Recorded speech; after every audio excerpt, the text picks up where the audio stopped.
Hai guys, so hari ini kita akan membincangkan satu soalan daripada past paper tahun 2018-19, soalan daripada chapter 10 iaitu coordination.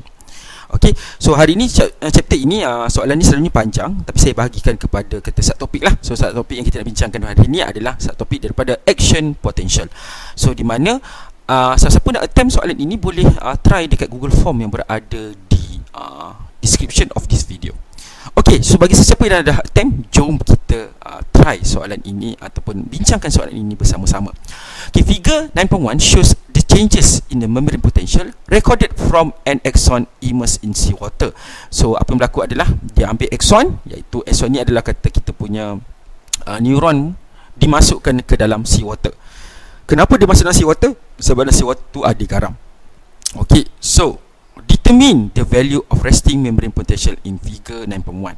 Okay, seperti kita tengok dalam gambar 9.1 tu, dia nampak graph action potential lah. So di mana dia ada naik dan ada turun. Okay, so dia soalan yang pertama ditanya adalah determine the value of resting membrane potential in figure 9.1. So ketika resting agaknya berapa? So jawapan dia adalah negatif 70 mV.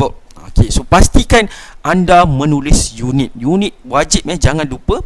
So seperti saya bincangkan dengan student saya, kita ada beberapa kata membrane potential kita ingat untuk dalam kita punya action potential ni, kita ada 70, 35 dan positif 30. Di mana kalau cara nak ingat dia adalah kalau kat saya dekat kelas saya akan nyatakan dalam dunia ni kita ada beberapa umur yang kita kata perlu kita ingat. Yang positifnya ketika 30 dan ke atas, dan yang negatifnya adalah ketika umur 55 dan 70. 55 masih pencen, stres jugalah, dan 70 pun ketika kata kita dah berusia tua ni, kita sakit-sakit. So itu sebagai peringatan kita sebagai manusia lah. Okey, nombor 2, name the stages P and Q. So P ni ketika dia naik dan Q ni ketika dia turun. So P ni adalah depolarization ataupun rising phase of action potential, itu adalah suggested answer, dan Q adalah repolarization ataupun falling phase of action potential.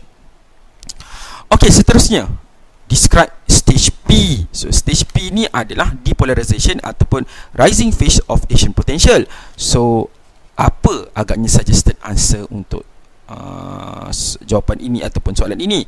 Okey, yang pertama sekali adalah kita cerita pasal voltage gated sodium channel open ataupun voltage gated potassium channel close. So pastikan anda menggunakan terminologi yang tepat, iaitu voltage gated sodium channel. Okey, so kadang-kadang kalau siapa yang tak faham video perkara ini, kita kena ingat NE masuk, K keluar. So kalau siapa tak ingat, boleh tengok video dalam saya punya playlist kuliah lah. Yang kedua adalah influx ataupun inflow of sodium ion. So pastikan menggunakan perkataan influx. So apa maksud influx?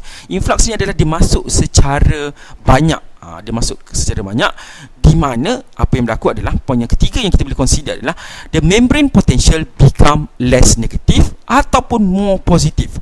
Kita kurangkan menggunakan perkataan decrease ataupun increase. Kat sini kita menggunakan less positif dan more positif.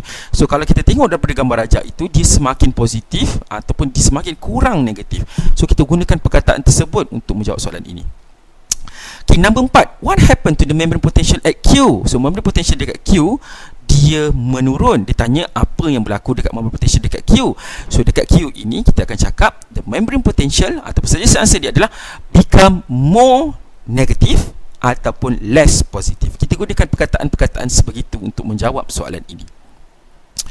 Okey, soalan seterusnya adalah what caused the changes in membrane potential R? So apa yang menyebabkan R? R ni apa? So kalau siapa tak ingat, so R ni adalah yang kita bagi sebagai hyperpolarization, di mana apa yang berlaku adalah dekat sini. So saya answer dia adalah voltage gated potassium channel are still open. Okey, sepatutnya dia dah resting potential, tetapi ada potassium channel yang terbuka lagi.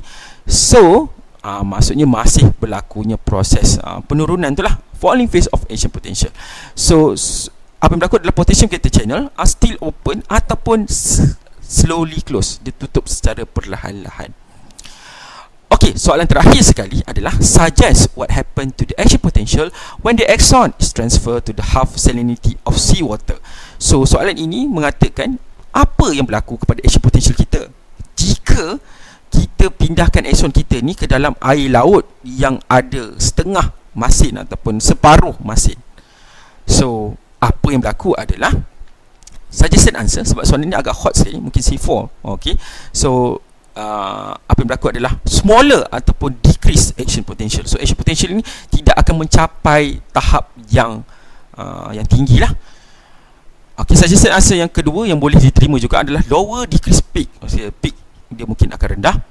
Dan yang ketiga, dia less than 30 millivolt. Okay, less than 30 millivolt. Okey, semoga perbincangan soalan hari ini dapat membantu anda semua. So, subtopik action potential ni agak merumit sikit. So, tapi pastikan anda boleh study dulu sebelum attempt. Okey, semoga perbincangan ini membantu anda semua dalam peperiksaan yang akan datang. Sekian sahaja daripada saya. Assalamualaikum warahmatullahi wabarakatuh dan salam sejahtera.